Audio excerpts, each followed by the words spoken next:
a black belt champion kicked a Buddhist monk directly in the face, sending his prayer beads scattering across the temple floor. But when the peaceful monk suddenly stood up, the martial artist's tournament training couldn't save him from what came next. The crowd watched in stunned silence as years of arrogance met spiritual discipline.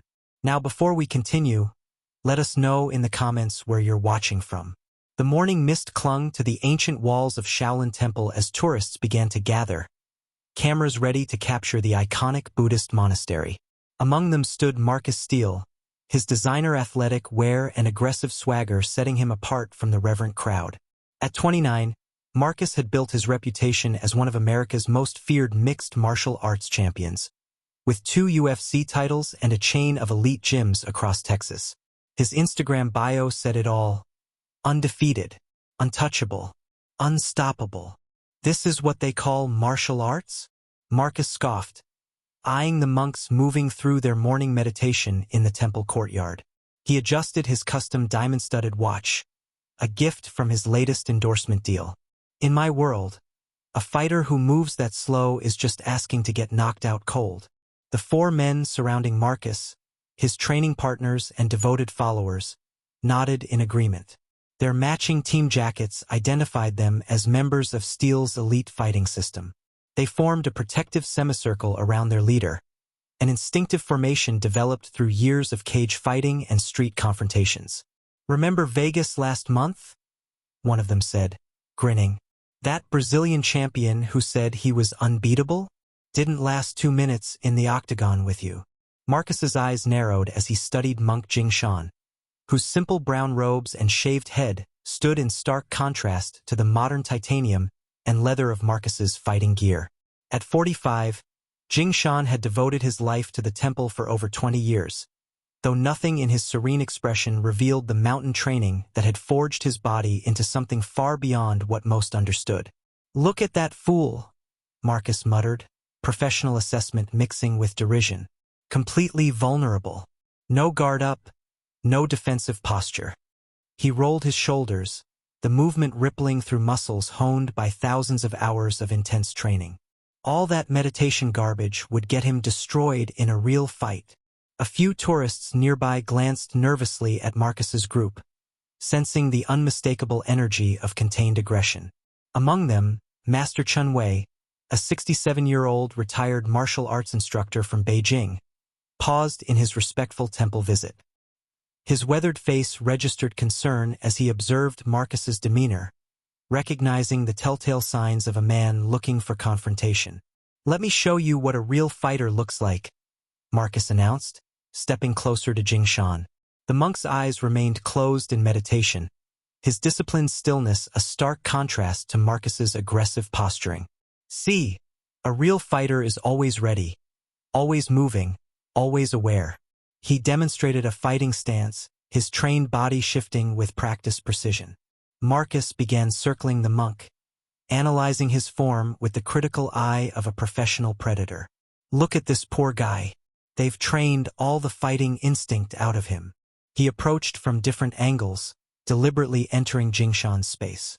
In a real combat situation, this level of defenselessness gets you killed. Tourists had begun to gather, forming an impromptu semicircle. Some looked uncomfortable, others curious. A few seemed entertained by the unexpected confrontation. A family from Japan quietly moved their children away, the parents exchanging knowing glances that spoke of deep disapproval. "You know what we're looking at here?" Marcus gestured to the monk as though presenting evidence in court. "The difference between ceremony and combat. These guys are performing, not fighting." He executed a series of quick jabs that stopped just short of Jingshan's face, demonstrating his control. "Every move I make is designed for one purpose: victory." Master Chun had moved closer now, his traditional bearing evident despite carrying a tourist's camera.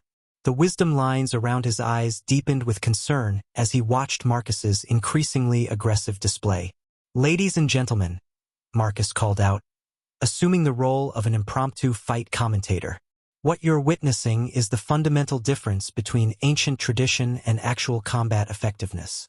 He gestured toward Jingshan with a theatrical sweep of his arm.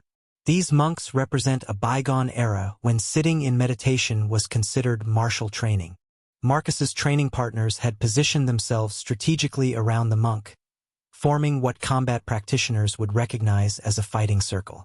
Their matching jackets created a visual barrier that separated Jing Shan from the rest of the crowd, turning the sacred space into an improvised arena.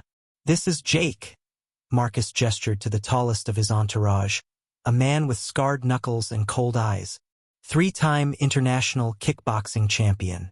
"And Tommy here," he nodded toward a compact, muscular man with a fighter's cauliflower ears, former heavyweight MMA title contender.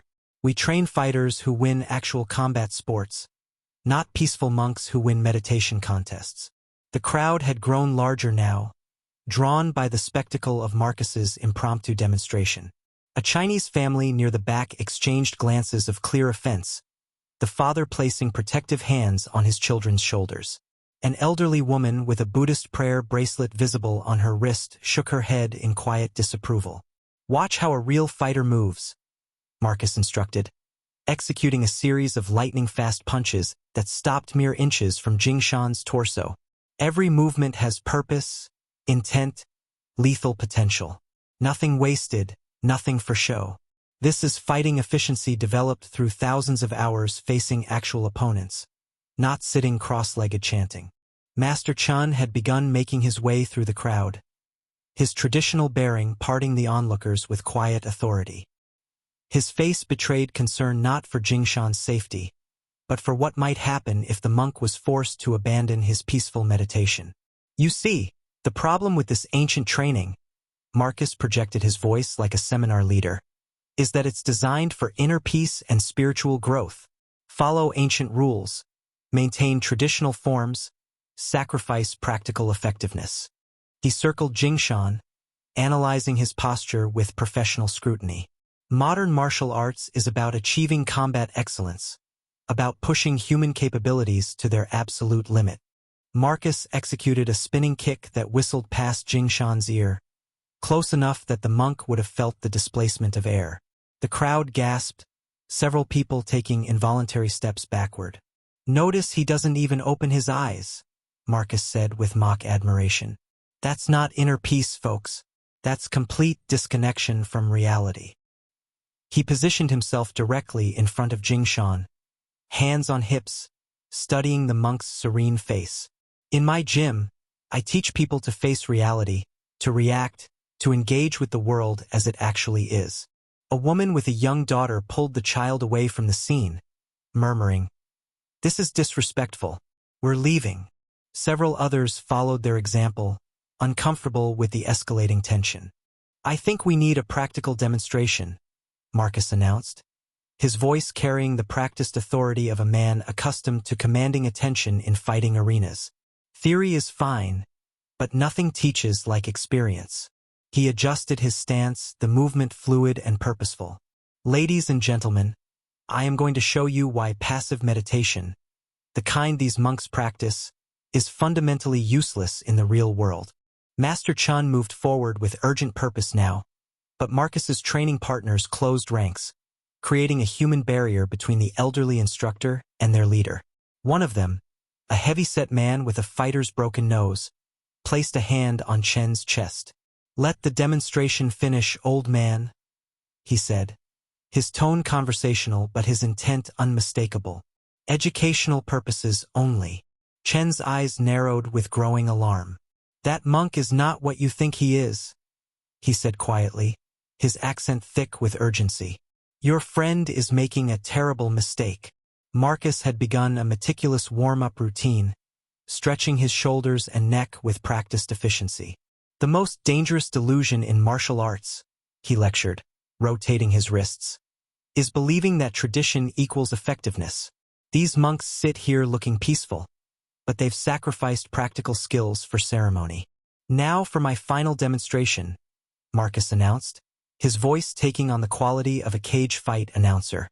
"I'm going to show you exactly why this type of passive defense fails against modern combat techniques." He moved into position, his stance shifting subtly into what trained fighters would recognize as a competition-ready posture.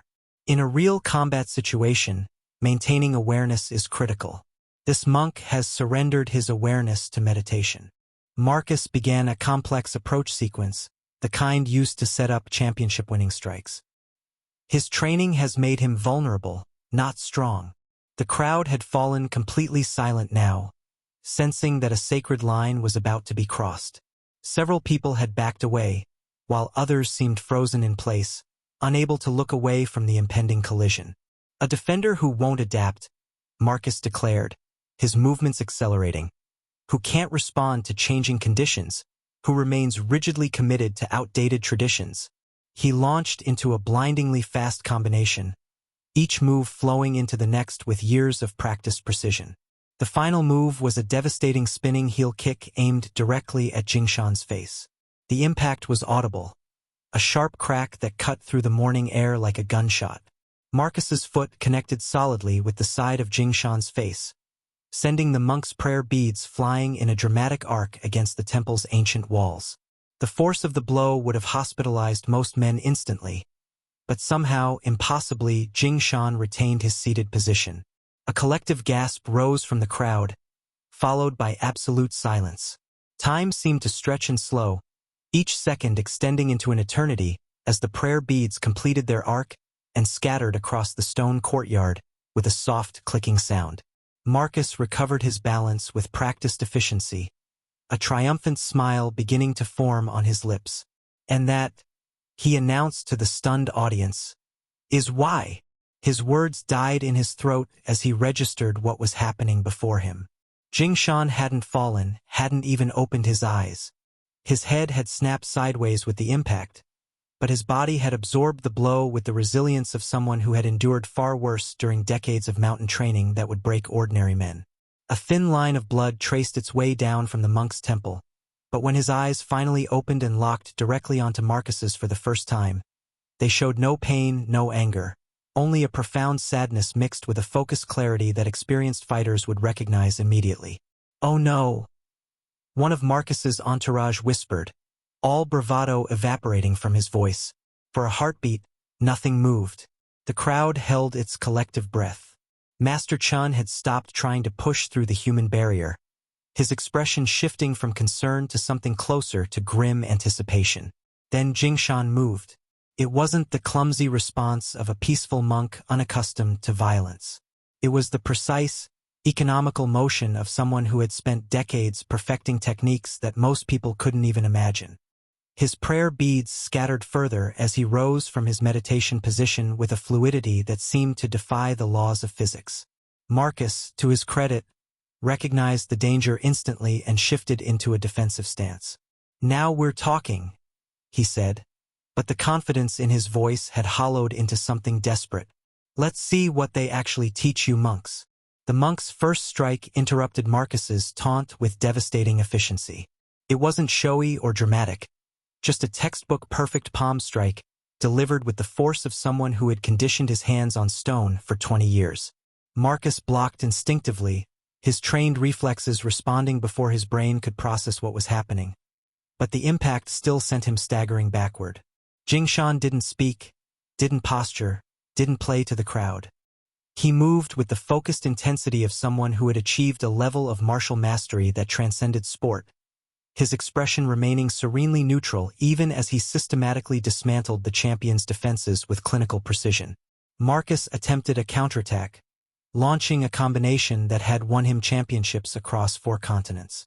Jingshan avoided each strike with minimal movement, his body swaying like bamboo in wind, before delivering a single precise strike to Marcus's solar plexus that dropped the champion to his knees, gasping for air. The monk maintained his position, one hand resting gently on Marcus's shoulder, enough contact to keep him still, but applied with such control that it caused no additional pain. The champion's surprise had given way to a competitor's instinct to counter, but each attempt to regain advantage was met with subtle adjustments that rendered his extensive training completely ineffective. "Be still," Jingshan spoke for the first time, his voice carrying the quiet authority of true mastery rather than the anger of someone who'd been assaulted. "This ends now." Master Chun stepped forward, Marcus's entourage no longer attempting to block his approach. "I believe," He addressed the martial artist with traditional courtesy. You have just received a practical education in the difference between sport fighting and true martial arts. Marcus struggled to catch his breath, his eyes wide with the humbling recognition that he had been completely outclassed. What the hell? You can't. That's impossible. Monk Jingshan, Chun continued, his tone respectful but edged with steel, has devoted 23 years to perfecting techniques that were ancient when your modern fighting systems were first conceived. Before his life of service to the temple, he trained under masters whose names are whispered with reverence in martial arts circles most people never even know exist. The crowd had reformed at a safer distance, their expressions a mixture of shock and dawning understanding. Temple security personnel were approaching across the courtyard, their radios crackling with urgent communications. Shaolin Iron Palm, one of Marcus's training partners whispered, his previous bravado completely evaporated. I've heard stories, but I thought they were legends. No legend, Chen finished for him. Ancient wisdom applied with modern understanding of human anatomy and energy flow. Jingshan maintained his position, his breathing controlled and even despite the confrontation. The thin line of blood from Marcus's kick had traced a path down his cheek, but his expression remained serenely detached. The same inner peace he'd maintained during meditation, now applied to a completely different situation. Every technique you witnessed, Chen continued, addressing not just Marcus but the gathered tourists, represents centuries of refinement. The stillness you mistook for weakness, Mr. Steele, is the same inner control that allows true masters to generate power that seems to defy physics and respond with precision that appears superhuman. Temple security had arrived now, surrounding the scene with respectful efficiency. Their leader, recognizing Master Chun with a bow, approached with traditional courtesy. Master Chun, honored sir, we can handle the situation from here. Chun nodded respectfully. I believe Monk Jingshan has the matter well in hand. Mr. Steele here decided to test the reflexes of our temple's meditation practitioners in a rather direct fashion. The security officer's expression grew stern as he took in the scene. The scattered prayer beads, the thin streak of blood on Jingshan's face, the champion still kneeling and struggling to breathe normally. I see. That's a serious violation of temple sanctity, sir. Indeed it is, Chen agreed. Assault within these sacred walls, disruption of religious practice, and I suspect several other offenses that the local authorities will enumerate with their characteristic thoroughness. Jingshan looked to Master Chun for guidance. At a subtle nod, he removed his hand from Marcus's shoulder, stepping back with the same fluid precision that had characterized his response. He resumed a meditative posture despite the absence of his scattered prayer beads. The tourists had formed a respectful semicircle around Master Chen, their cameras forgotten as they absorbed the reality of what they had witnessed.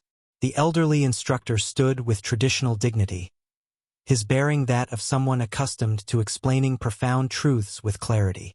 The robes these monks wear, he gestured toward Jingshan, who had begun collecting his scattered prayer beads with perfect composure despite the thin line of blood still visible on his cheek, represent far more than religious tradition. They are earned through training that would break most people, physical, mental, and spiritual conditioning that produces capabilities most consider impossible. An American tourist raised his hand tentatively. But why weren't they fighting back? If they're that skilled, seems like a waste to just sit there meditating. Chen's smile held patient understanding. An excellent question that reveals a common misunderstanding. True martial arts mastery isn't about fighting. It's about not needing to fight. The same inner control that allows perfect stillness in meditation allows perfect control in any situation. He gestured toward Jingshan with deep respect. Their meditative practice isn't separate from their martial training. It is their martial training. The mental discipline that enables hours of motionless meditation is the same discipline that enables split-second responses of devastating effectiveness. The security officer returned, approaching Chun with professional courtesy. Master, Mr. Steele is being processed for formal charges. Given the sacred nature of this location and the injury to Monk Jingshan, the violations are quite serious. Chun nodded gravely, as they should be. Assaulting a monk within temple grounds is not a matter taken lightly by either religious or civil authorities. He's requesting to speak with the monk, the officer added, his tone neutral but skeptical. Says he wants to apologize properly. Chun glanced toward Jingshan, who gave an almost imperceptible nod while continuing to gather his prayer beads. I believe that can be arranged, once the legal formalities are addressed. What Mr. Steele failed to understand, Chen continued, addressing the crowd, what many people understandably don't recognize, is that true martial excellence isn't measured by victories in sporting competitions. Sport fighting has rules, referees, weight classes, time limits. True martial arts training prepares practitioners for situations where such conveniences don't exist.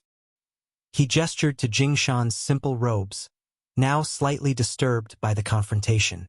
The discipline you see in these monks, the ability to remain perfectly still for hours, to maintain absolute composure regardless of provocation.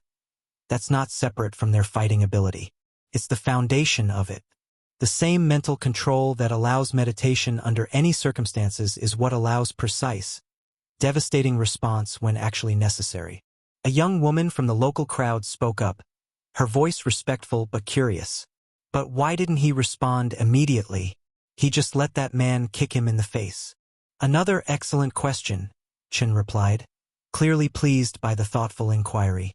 True mastery includes the wisdom to know when action is necessary and when it isn't.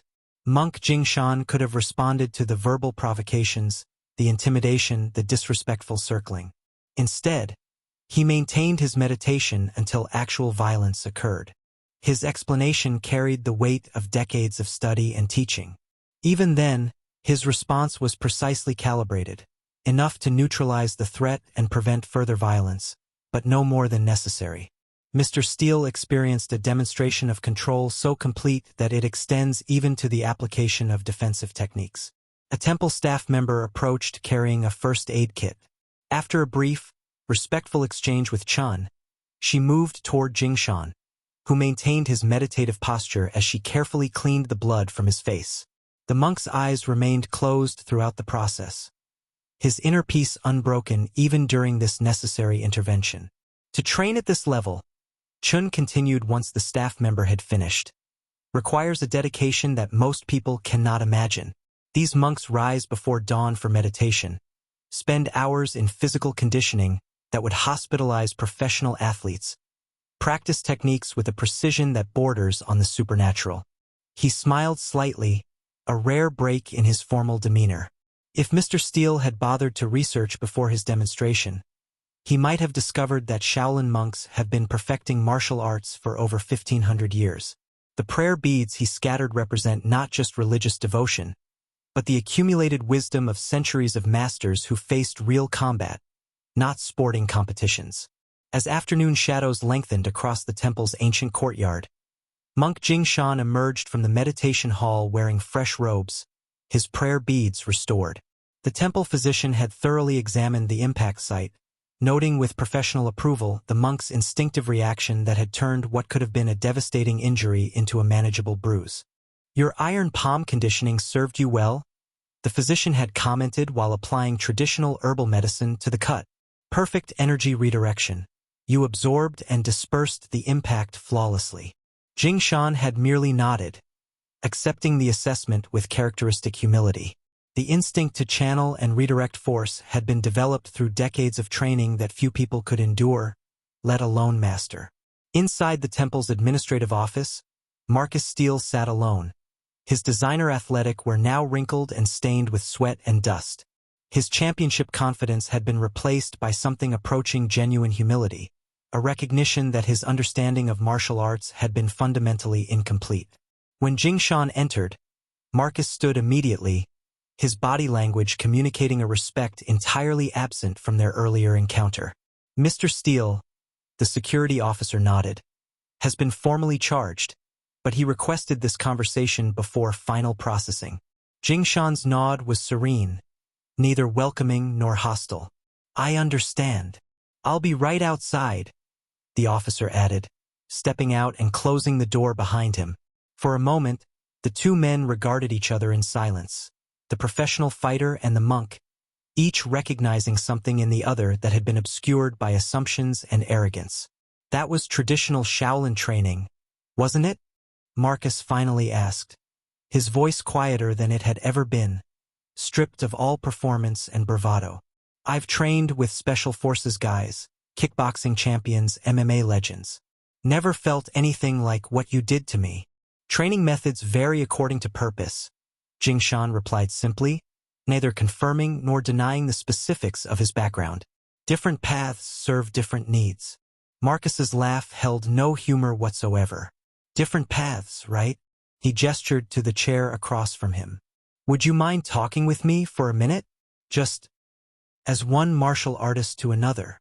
Jing Shan took the offered seat, his posture maintaining perfect alignment even in this informal setting. I am listening. I completely screwed up, Marcus admitted with devastating honesty. Totally misjudged what I was looking at when I saw you sitting there in meditation.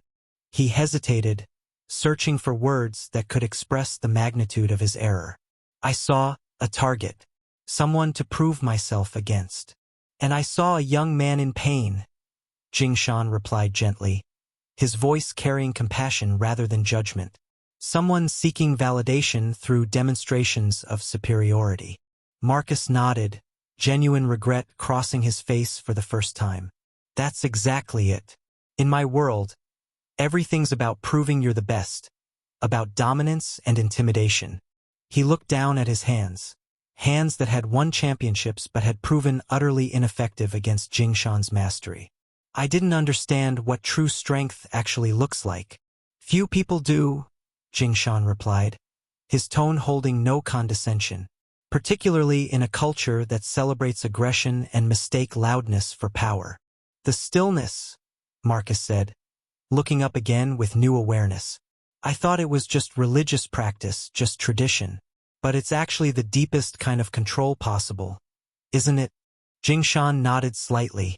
The same inner peace that allows hours of motionless meditation allows perfect control in any situation. When the mind is still, the body can respond with complete precision.